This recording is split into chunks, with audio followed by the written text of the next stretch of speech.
The Historical Process by Herbert Butterfield. The Whig method of approach is bound to lead to an over-dramatization of the historical story. It tends to make the historian misconceive both parties to any struggle that takes place in any given generation. The party that is more analogous to the present is taken to be more similar, more modern than close examination would justify, for the simple reason that the historian is concentrating upon likenesses and is abstracting them from their context and is making them his points of emphasis. The result is that, to many of us, the 16th century Protestants, or the Whigs of 1800, seem much more modern than they really were, and even when we have corrected this impression by closer study, we find it difficult to keep in mind the differences between their world and ours. At worst, some people seem willing to believe that Luther was a modern Protestant, fighting for a broad and more liberal theology against the religious fanaticism of Rome, although heaven itself might bear witness that it was anything but the religious fanaticism of the Renaissance popes that drove Luther to exasperation. Matters are not very much improved when we come to the historian who qualifies all this by some such phrase as that, quote, Luther, however, was of an essentially medieval cast of mind, end quote. For this parenthetical homage to research is precisely the vice and the delusion of the Whig historian, and this kind of afterthought only serves to show that he has not been placing things in their true context, but has been speaking of a modernized Luther in his narration of the story.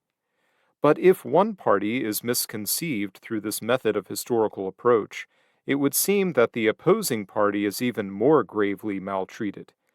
It is taken to have contributed nothing to the making of the present day, and rather to have formed an obstruction. It cannot, by the process of direct reference, be shown to have stood as a root or a foreshadowing of the present. At worst, it is converted into a kind of dummy that acts as a better foil to the grand Whig virtues. And so it is often denied that very effort of historical understanding, which would have helped to correct the original fallacy. In all this we tend to undo by our process of abstraction and our method of organization all the work which historical research is achieving in detail, and we are overlooking the first condition of historical inquiry, which is to recognize how much other ages differed from our own. If Protestants and Catholics of the 16th century could return and look at the 20th century, they would equally deplore this strange, mad modern world, and much as they fought one another, there is little doubt that they would be united in opposition to us, and Luther would confess that he had been wrong and wicked if it was by his doing that this liberty, this anarchy, had been let loose, while his enemies would be quick to say that this decline of religion was bound to be the result of a schism such as his. The issue between Protestants and Catholics in the 16th century was an issue of their world and not of our world, and we are being definitely unhistorical. We are forgetting that Protestantism and Catholicism have both had a long history since 1517. If we argue from a rash analogy that the one was fighting for something like our modern world, while the other was trying to prevent its coming. Our most secular historians, and the ones who are most grateful for that process of secularization, that breakup of medievalism, of which so much has been traced to the Reformation, are inclined to write something as though Protestantism in itself was somehow constituted to assist that process. It is easy to forget how much Luther was in rebellion against the secularization of church and society, how much the Reformation shares the psychology of religious revivals, and to what an extent Luther's rebellion against the papacy helped to provoke that very fanaticism of the Counter-Reformation against which we love to see the Protestant virtues shine. And it is not easy to keep in mind how much the Protestantism that we think of today and the Catholicism of these later times have themselves been affected in turn, though in different ways, by the secularization that has taken place in society and by the dissolution of medieval ideals. The truth is much more faithfully summarized if we forego all analogies with the present, and, braving the indignation of the Whig historian, together with all the sophistries that he is master of, count Protestants and Catholics of the 16th century as distant and strange people, as they really were, whose quarrels are as unrelated to ourselves as the factions of blues and greens in ancient Constantinople. In other words, it is better to assume unlikeness at first, and let any likenesses that subsequently appear take their proper proportions in their proper context. Just as in understanding an American, it is wrong to assume first that he is like an Englishman, and then quarrel with him for his unlikenesses, but much better to start with him as a foreigner, and so see his very similarities with ourselves in a different light. Taking this view, we shall see in the 16th century the clash of two forms of religion, which in those days could not know how to be anything but intolerant. And from this clash we shall see emerging, by more complicated paths than we should assume, indeed by paths almost too intricate to trace, some of our religious liberty, perhaps some of our religious indifference, and that whole tendency which the historian likes to call the process of secularization. We shall see Protestant and Catholic of the 16th century more like one another and more unlike ourselves than we have often cared to imagine, both claiming that this was the one true religion upon which both church and society should exclusively be established. We shall see that it was in fact precisely because they were so similar in the exclusiveness of their claims that they presented the world with one of the most fertile problems it has ever had to face. They presented the world with the fact which, though all men sought to close their eyes to it, ultimately proved inescapable, the coexistence of two forms of religion in one society.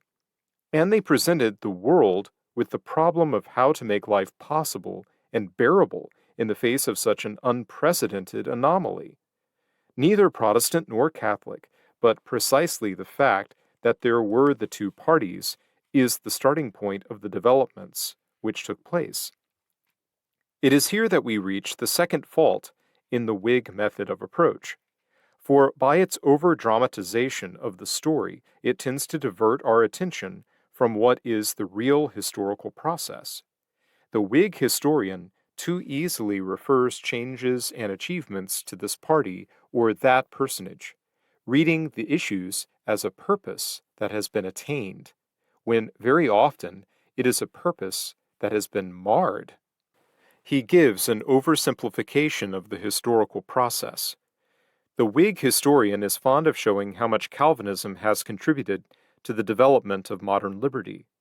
It is easy to forget that in Geneva and in New England, where Calvinism founded its New Jerusalem, and so to speak, had the field to itself, and was in a position to have its way with men, the result was by no means entirely corroborative of all that is assumed in the Whig thesis.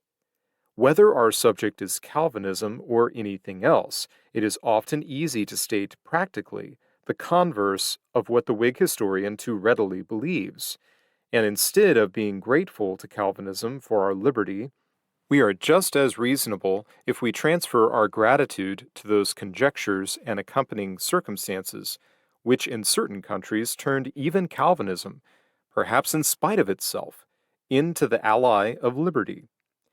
By all means, let us be grateful for the Puritans of 17th century England, but let us be grateful that they were for so long in a minority against the government, for this was the very condition of their utility.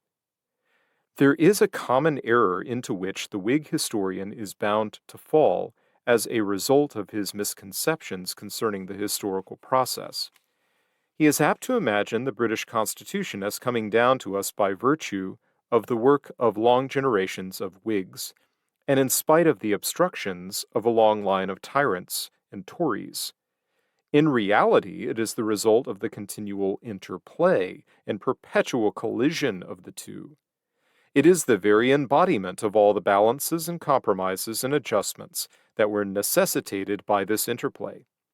The Whig historian is apt to imagine the British Constitution as coming down to us safely, at last, in spite of so many vicissitudes, when in reality it is the result of those very vicissitudes of which he seems to complain. If there had never been a danger to our Constitution, there never would have been a Constitution to be in danger. In the most concrete sense of the words, our Constitution is not merely the work of men and parties, it is the product of history. Now, there is a sense in which the Whig historian sometimes seems to believe that there is an unfolding logic in history, a logic which is on the side of the Whigs and makes them appear as cooperators with progress itself. But there is a concrete sense in which it might be said that he does not believe there is an historical process at all. He does not see Whig and Tory combining in virtue of their very antagonism to produce those interactions which turn one age into another. He does not see that time is, so to speak, having a hand in the game, and the historical process itself is working upon the pattern which events are taking. He does not see the solidity with which history is actually embodied in the British Constitution, and similarly in the modern world. He points out all the things which would never have happened if Luther had not raised the standard of the Reformation, and he does not realize the fundamental fallacy that is involved when this is inverted, and all these things are counted as the work and achievement of Luther himself. In reality, they are the result of interaction. They are precipitated by complex history. The consequences of his fundamental misconception are never more apparent than in the Whig historian's quest for origins. For we are subject to great confusion if we turn this quest into a search for analogies, or if we attempt to go too directly to look for the present in the past. The very form of our question is at fault if we ask, to whom do we owe our religious liberty? We may ask how this liberty arose, but even when it takes all history to give us the answer, we are in error if we imagine that we have found the origin of this liberty when we have merely discovered the first man who talked about it. We are wrong if we study the question in that oversimplified realm which we call the history of ideas, or if we personify ideas in themselves and regard them as self-standing agencies in history. We are the victims of our own phraseology if we think that we mean very much when we say that religious liberty can be traced back to some person or other. And if we assert that, but for Luther, this liberty would never have come down to us as it did come, meaning to suggest that it has come down to us as the glory and achievement of Luther, we are using a trick in textbook terminology, which has become the Whig historian's sleight of hand. It may be true to assert that there are many things in history and in the present day which would never have happened in the way they have happened if Martin Luther had not defied a pope. There are equally many things which would not have taken place as they have done if Columbus had not discovered America. But it is as fallacious to ascribe paternity to Luther in the one case as it is to make Columbus responsible for modern America. We can only say that both men added a conditioning circumstance to the whole network of other conditioning circumstances more than 4 centuries ago. In reality, we can no more work out what religious liberty owes to Luther than we can calculate what proportion of a price of a man's suit in 1930 ought to be divided between the inventor of the spinning jenny, the inventor of the steam engine, and the firm which actually wove the cloth. It is meaningless to trace liberty along a line which goes back to Luther, merely because Luther, at one time and in a world of different connotations, put forward some principles of freedom from which, as a matter of fact, he shrank when he saw some of the consequences that we see in them. It is not by a line, but by a labyrinthine piece of network that one would have to make the diagram of the course by which religious liberty has come down to us. For this liberty comes by devious tracks, and is born of strange conjectures. It represents purposes marred perhaps more than purposes achieved, and it owes more than we can tell to many agencies that had little to do with either religion or liberty. We cannot tell to whom we must be grateful for this religious liberty, and there is no logic in being grateful to any body or anything, except to the whole past, which produced the whole present, unless indeed we choose to be grateful to that providence which turned so many conjectures to our ultimate profit. If we see in each generation the conflict of the future against the past, the fight of what might be called progressive versus reactionary, we shall find ourselves organizing the historical story upon what is really an unfolding principle of progress, and our eyes will be fixed upon certain people who appear as the special agencies of that progress. We shall be tempted to ask the fatal question, to whom do we owe our religious liberty? But we see in each generation a clash of wills, out of which there emerges something that probably no man ever willed. Our minds become concentrated upon the process that produced such an unpredictable issue, and we are more open for an intensive study of the motions and interactions that underlie historical change. In these circumstances, the question will be stated in its proper form. How did religious liberty arise? The process of the historical transition will then be recognized to be unlike what the Whig historian seems to assume, much less like the procedure of a logical argument, and perhaps much more like the method by which a man can be imagined to work his way out of a complex. It is a process which moves by mediations, and those mediations may be provided by anything in the world, by men's sins or misapprehensions, or by what we can only call fortunate conjectures. Very strange bridges are used to make the passage from one state of things to another. We may lose sight of them in our surveys of general history, but their discovery is the glory of historical research. History is not the study of origins. Rather, it is the analysis of all the mediations by which the past was turned into our present. Luther, precisely because he so completely assumed that the lay prince would be a godly prince, precisely because he so completely shared the assumptions of medieval society, attributed to rulers some of the powers of Old Testament monarchs, and impressed upon them the duty of reforming the church. He was so sure that the ruler should be the servant of religion that he forgot the necessity of those safeguardings upon which the papacy insisted in its dealings with temporal powers, and by calling rulers to his help at that particular moment, he did something that helped kings and princes to become lords of everything, and even masters of the church.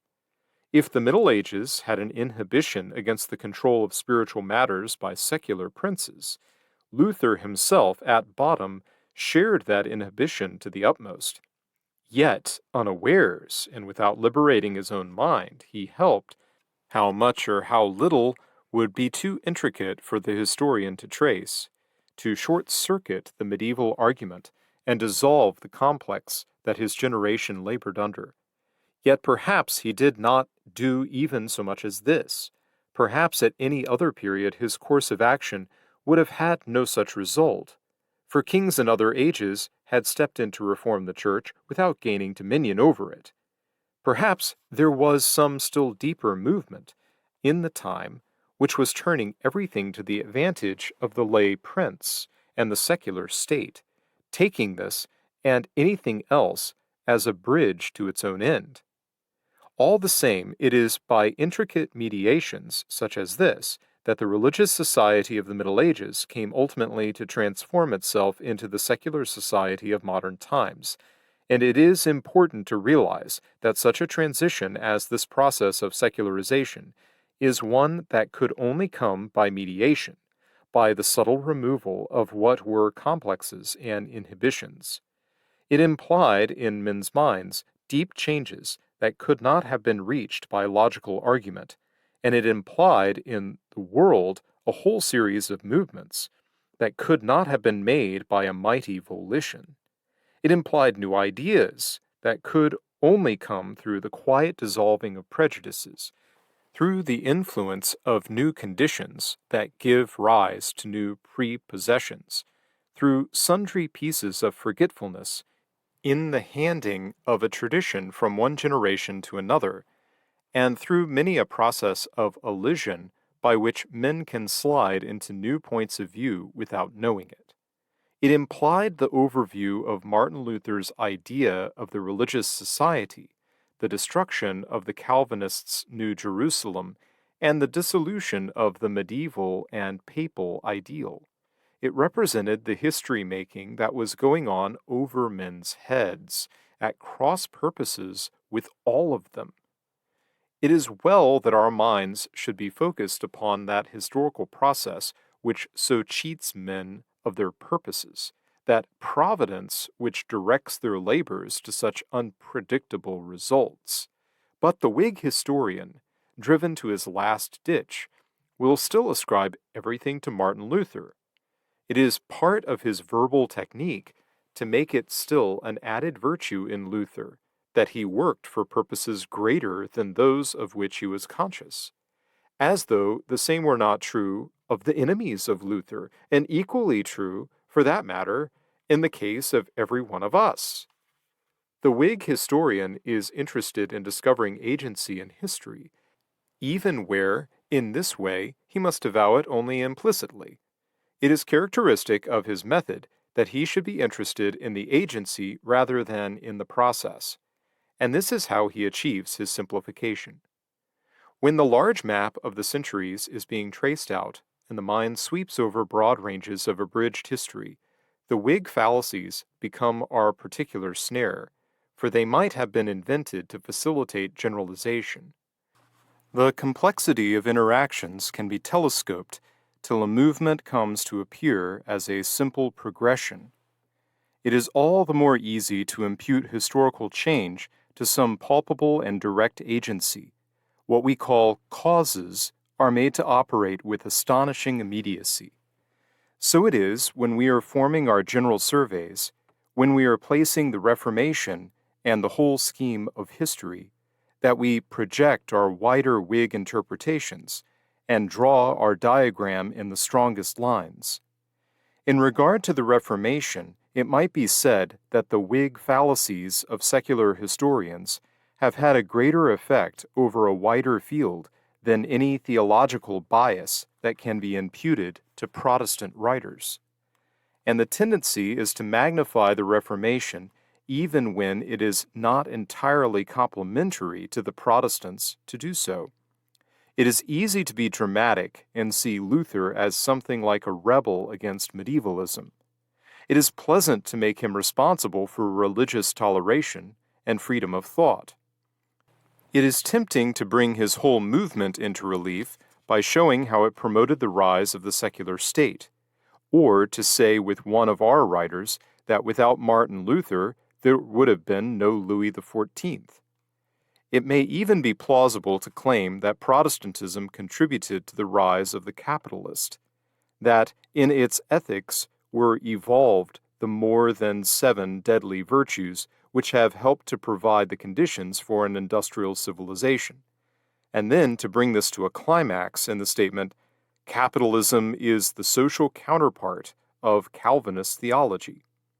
So we complete the circle and see Protestantism behind modern society, and we further another optical illusion, that history is divided by great watersheds, of which the Reformation is one.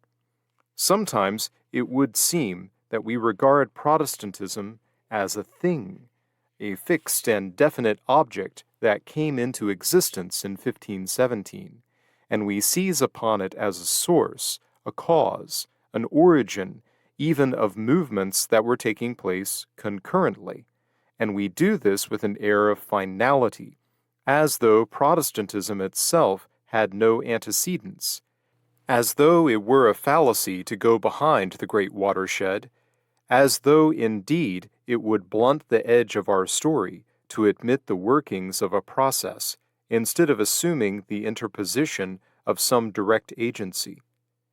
It is all an example of the fact that for the compilation of trenchant history, there is nothing like being content with half the truth. We gain emphasis, and at the same time we magnify the Whig interpretation of history by stopping the inquiry into the historical process at the precise point where our own discoveries have made it interesting. In this way, we are able to take the Whig shortcut to absolute judgments that seem astonishingly self-evident.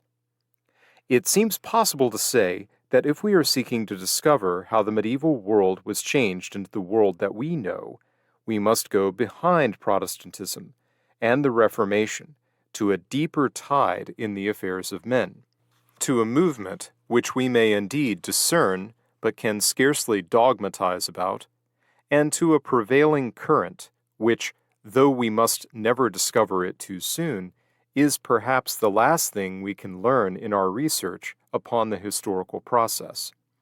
It does not seem, for example, that before the Reformation some wind in the world had clearly set itself to play on the side of kings.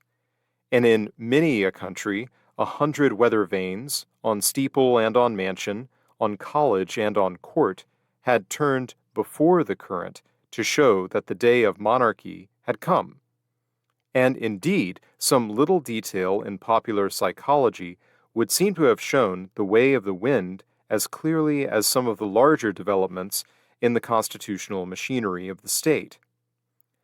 Further, it is possible to say that when there is such a tide in the affairs of men, it may use any channel to take it to its goal.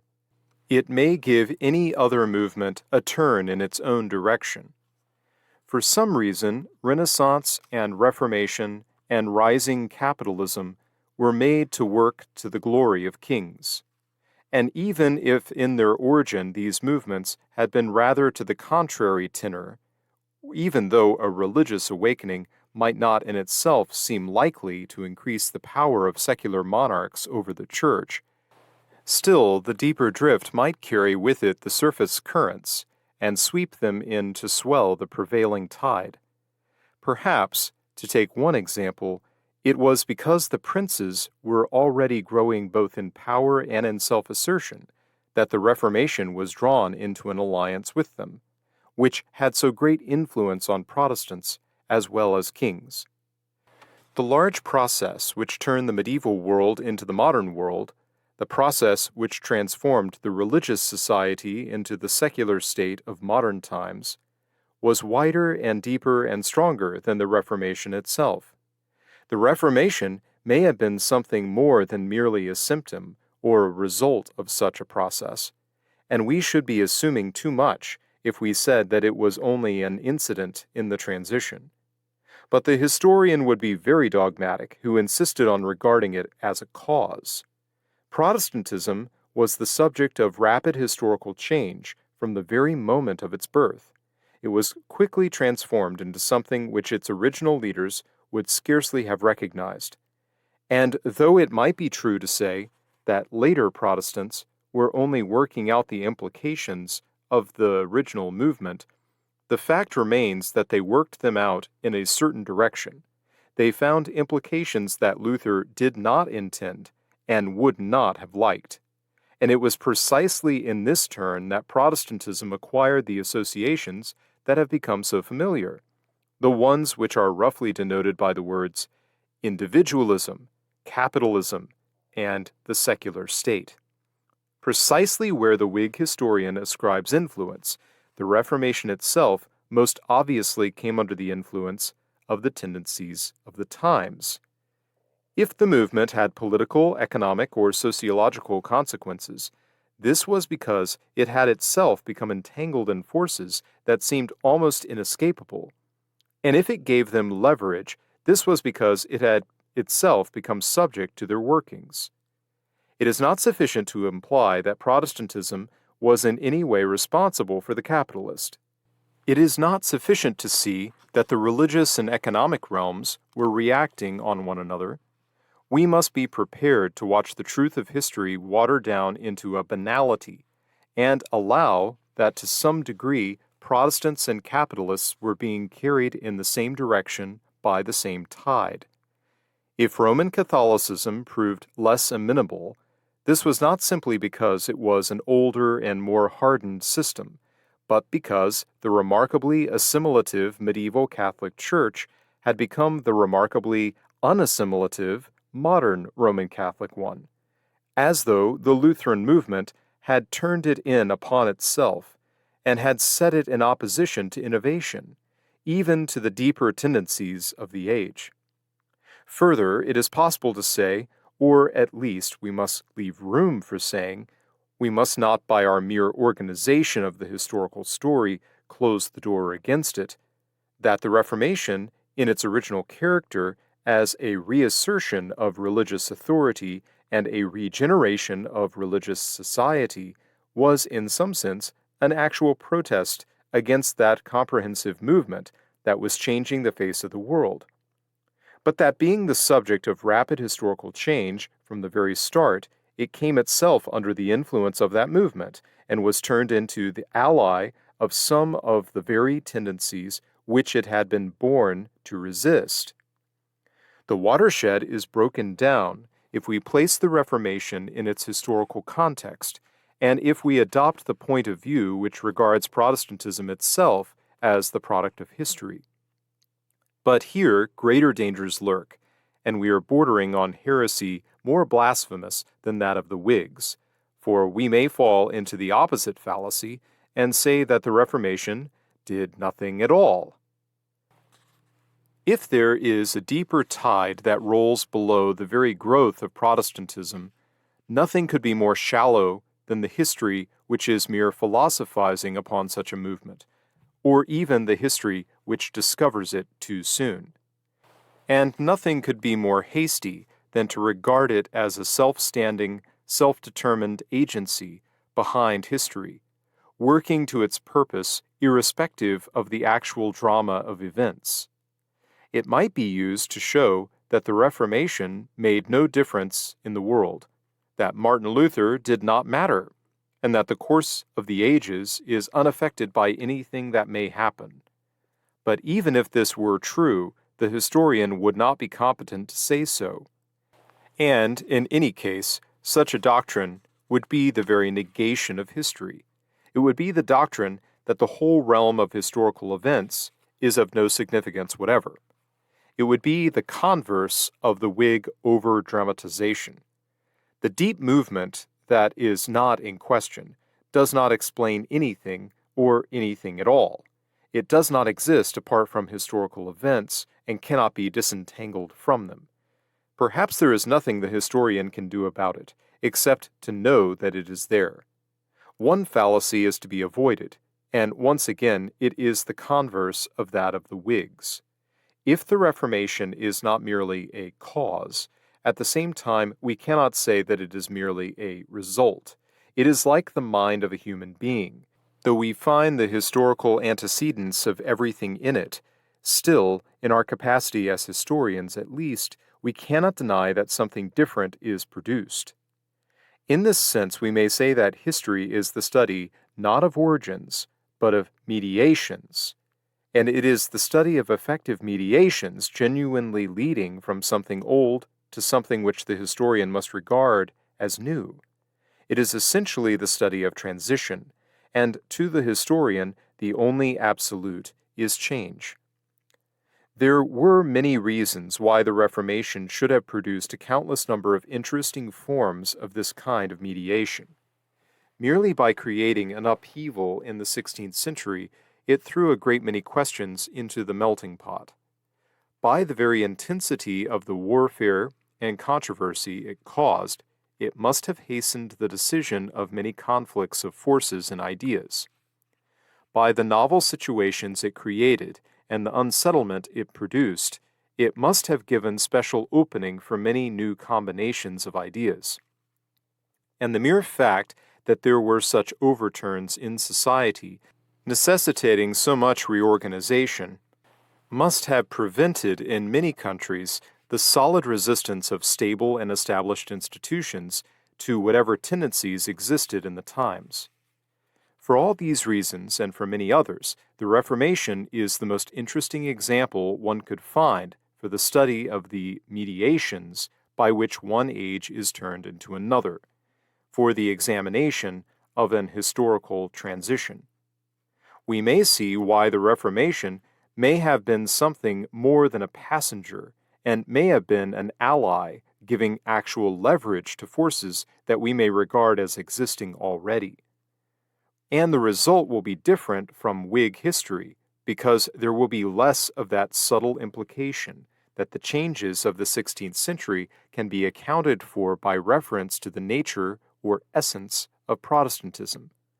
There will be more room left for such comments on this whole period of transition, as that the Reformation, by the mere fact that it produced upheaval, was bound to make transformations more rapid in every sphere of life.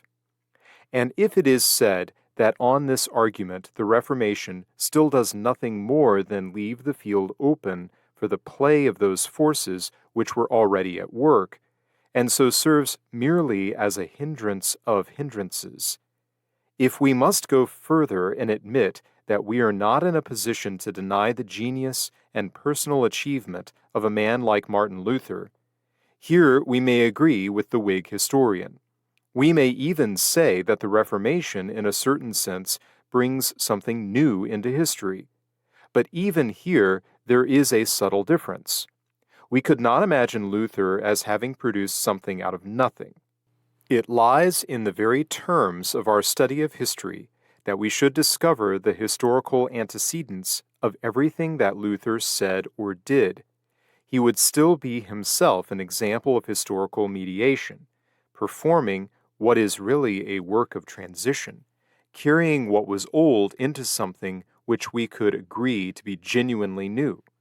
And it might be suggested that if history is approached in this way, not as a question of origins, but as a question of transitions, not as the subject of causes, but as the subject of mediations, historical interpretation would become less Whig and change would seem less cataclysmic. History would lose some of the paradoxes, such as those which are at least implied in the statement, Calvinism is the social counterpart of Calvinist theology, and the world of the historian would become much more like the world as it appears in life.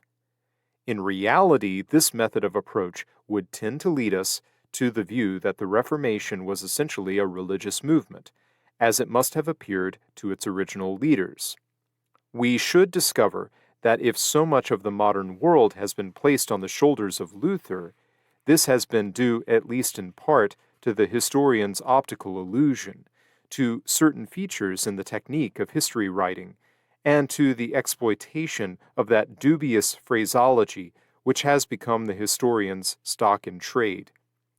We should end by being, at least, more prepared to recognize that in history, as in life, Luther must stand or fall as his genius and his genuineness as a religious leader. And if the Reformation had economic or political consequences, we should be more ready to see that this was because it became entangled in tendencies which were already in existence, and which, indeed, it does not seem to have altered or deflected so greatly as is sometimes assumed.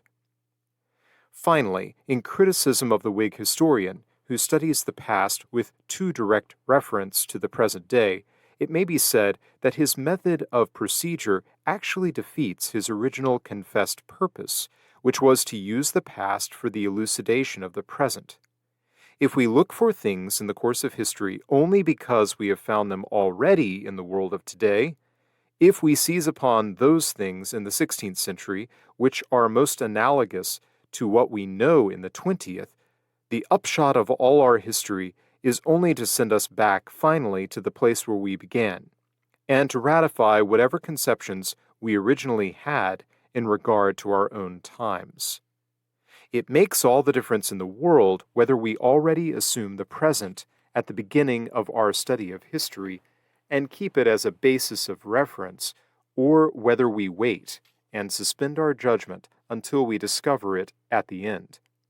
The controversialists of the 17th century, who made a too direct reference of Magna Carta to their own day, were not using the past in such a way as to give them better insight into their own generation, but were arguing in a circle, and perhaps, happily for them, were making their history confirm some of their misconceptions concerning their own present.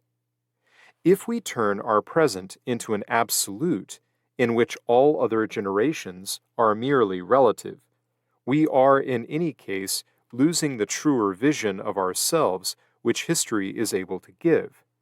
We fail to realize those things in which we too are merely relative, and we lose a chance of discovering where, in the stream of centuries, we ourselves and our ideas and prejudices stand. In other words, we fail to see how we ourselves are, in our turn, not quite autonomous or unconditioned, but a part of the great historical process, not pioneers merely, but also passengers in the movement of things.